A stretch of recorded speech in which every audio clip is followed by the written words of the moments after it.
This is just unfortunate. How does a snake get into someone's house to bite them to death? Because right now, this story is very upsetting. A fast-rising Nigerian singer based in Abuja by the name of Nanya Music has been reported dead after being bitten by a snake in her apartment in Abuja. This was said to have happened somewhere around the 30th of January 2026. And from what we know, the young lady, Ifunanya Nwagene, was just in her house where she's supposed to be safe. It's unclear what she was doing when all of a sudden she got bitten by a cobra out of nowhere. Sources said she quickly screamed for help and was rushed to the hospital. But unfortunately, the hospital could not provide anti-venom, and that was how she lost her life. Although some sources are saying she wasn't rushed to the hospital on time, while other sources are claiming that she was taken to the hospital quite alright, but it was the hospital's fault for not administering anti-venom or not having it or not being able to do anything. But the big question a lot of people are asking is, how did two cobras, two snakes, get into our apartment? How? Some people are even of the opinion that it's not ordinary, that those snakes must have been sent spiritually to kill her. This is a young, promising talent, a very good singer, a rising, upcoming Nigerian artist based in Abuja. Her light shines bright and it's now dimmed because of this tragedy.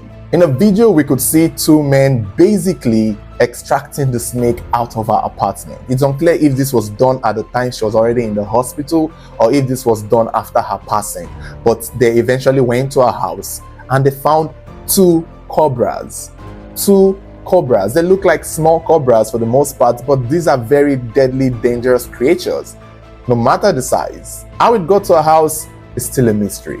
But I already have my own theory on it, which is basically the fact that it's as though she lives in a developing neighborhood, and it's also as though she lives in a ground floor bungalow. And we know that these ground floor bungalows are usually a target when snakes get into the septic tank and the pipes that leads to the toilet.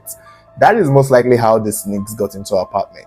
They got in through the pipes, get into the toilet, because I know there used to be a time when snake used to bite people in the toilet. We've had an incident like this in the past where a young lady was beaten because she went to the toilet to use the toilet and got bitten by a snake. This was about some years back. It's unclear if it's the same situation at Ifunanya, but it's most likely the same thing because these snakes breed in the bathroom. The only way they could get in is through the septic tank. I think the incident that also happened the last time too was also in Abuja. I might be wrong on that. So I don't believe it's spiritual. I don't believe it. I just believe that this was the case. This was the situation. That is why anytime I go to the bathroom, even though it's in the daytime, I always make sure I check the toilet first before I pee or sit on it.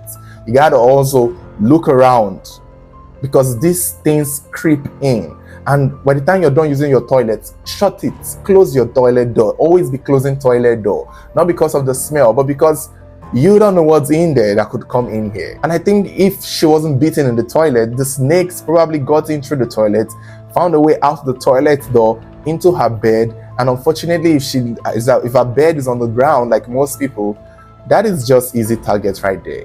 Easy target for the snakes. It's really unfortunate and it's really painful and sad. This is something that could have been avoided. They will sneak up on you, and I don't think she would have it in mind to be looking around. Nobody goes to their house thinking there's a snake in it. Nobody goes to the toilet thinking about a snake. Not when you have other things to think of. And out of nowhere, a snake bites you, reminding you that, yeah, life will really fuck you up. With all the problems someone is going to deal with, we shouldn't be worrying about snakes in our houses. It's one thing if she was walking by the bush or walking. This is just unfortunate. I'm having a headache talking about the story. It's really painful. And about the anti-venom that hospitals don't have, I don't think people treat snake bite as often. The last I heard about a snake anything was when a snake swallowed money.